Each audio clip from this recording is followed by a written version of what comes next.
नमस्कार, insider live देख रहे हैं आप और मैं हूं आपके साथ अमित झा।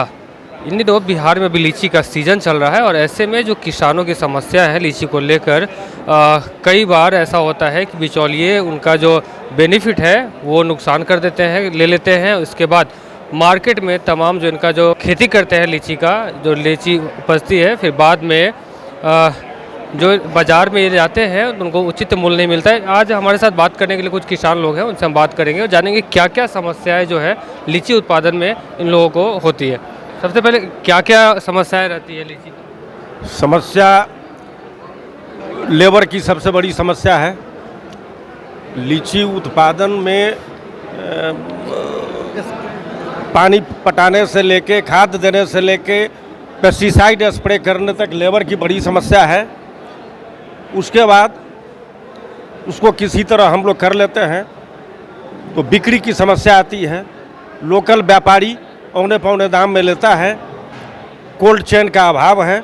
लीची ऐसा फसल है कि वो 2 से 3 रोज भी नहीं टिक सकता है। जलवायु परिवर्तन के कारण जो टेम्परेचर बढ़ा है उसके कारण उत्पादन में भी कमी आ रही है।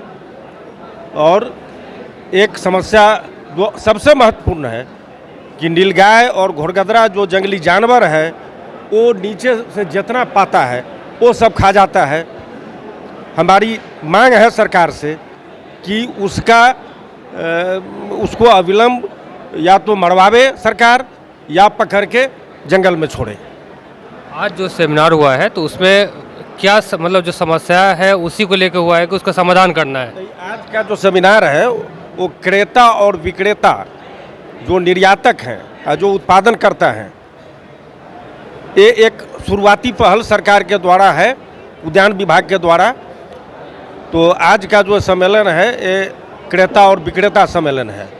तो इसमें अभी एक सेशन चला है, आगे फिर दूसरा तकनीकी शस्त्र होगा। उसमें कुछ एक्सपोर्टेड लोग आए हुए हैं, निर्यातक लोग, तो उनसे अभी बात होना बाकी है। वो हमारे अनुरूप हम लोगों के सहूलियत के मुताबिक वो अगर लेंगे तो हम लोग उनको देंगे।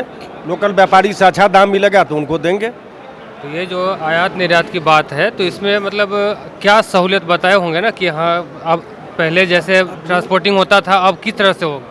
अभी उस पर बात नहीं हुआ। देखिए अब ये सेकंड ट्रांसपोर्टिंग पहले होता था तो लोकल ग्राहक आया सैकड़ा के हिसाब से लीची ले गया। हम वहाँ एपीसी चला रहे हैं, पैक हाउस बनाए हैं, उसमें लीची का जूस फैक्ट्री जो होता है बैठाया जा रहा है। उसी के द्वारा हम लोग आए हैं, हमारे अध्यक्ष महोदय हैं, और एपीसी के द्वारा ही कलेक्ट करके हम लोग वहाँ से जहाँ से भेजना होगा उद्यान विभाग के द्वारा भेजा जाएगा। यही प्रावधान है। हम लोगों के यहाँ बहुत उत्पादन लीची का होता है, काफ़ी मात्रा। जब लीची पकना शुरू हो जाता है तो ग्राहक नहीं उतना रहता है जो बिक्री हो। इसलिए पिछली बार जिस प्रकार से लीची का खेती था कि बहुत नुकसान भी हुआ था, पिछली बार कीड़ा लग गया था। इस बार की खेती कैसी? ना बहुत अच्छा है, इस बार उत्पादन बहुत अच्छा है। अभी तक ठीक है, अभी तो उसका पकने का टाइम नहीं आया, इसलिए अभी कैसे बुझाएगा जो खराब हुआ कि नहीं।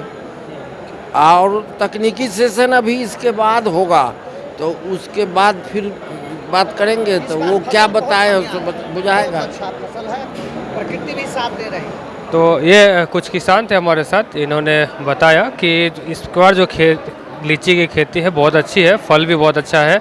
उसके बाद क्रेता विक्रेता सम्मेलन जो था आज पटना में भामेती सभागार में आयोजन किया गया था, उसमें आलोक रंजन झा ने भी बताया कि किस प्रकार से इनकी जो समस्या है वो निदान करें। पहले सुनिए कि क्या कुछ कह रहे हैं आलोक रंजन झा।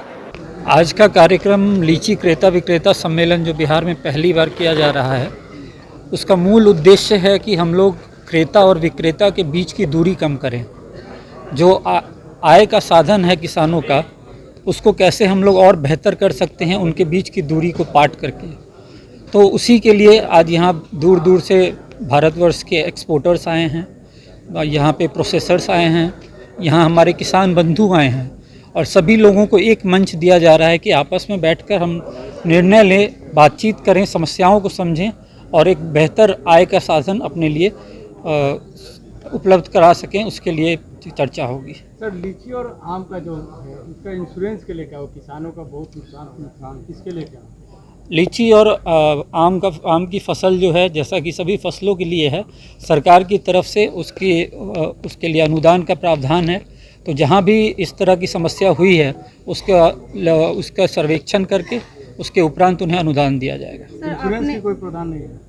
इंश्योरेंस आपको करवाना होगा, एक योजना है केंद्र सरकार की, उसके तहत आप इंश्योरेंस करवा सकते हैं पूर्व में ही, तो उसका लाभ भी लिया जा सकता है। उसके लिए अवेयरनेस बढ़ाने की आवश्यकता है। सर, आप कह रहे हैं कि यहाँ पे समस्याओं को सुना जा रहा है, तो अभी तक क्या समस्या आपने मतलब उन लोगों से जाना है, कौन सी समस्या जो है उनकी अहम है?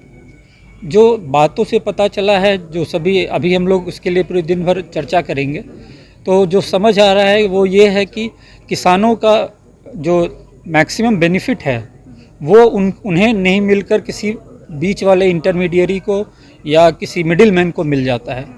तो वो जो एक दूरी है उसी को ख़त्म करना है कि कैसे डायरेक्ट हम उत्पादक को कंज्यूमर से जोड़ दें, तो जो उनका फ़ायदा होता है वो 2 गुना 3 गुना बढ़ सकता है। तो आपने साफ तौर पे सुना कि उनका कहना है कि जिस प्रकार से जो किसान हैं उनको परेशानी होती थी क्रेता मतलब ट्रांसपोर्टिंग को लेकर, उस सारे जो सुविधाएं हैं अब इनको मुहैया कराया जाएगा। उसके बाद जो केंद्र सरकार की एक योजना चलती है उसके तहत इनका इंश्योरेंस भी होगा और भविष्य में बहुत सारी सुविधाएं भी इनको दी जाएगी। फिलहाल हमारे साथ बने रहिए और देखते रहिए इनसाइडर लाइव। नमस्कार।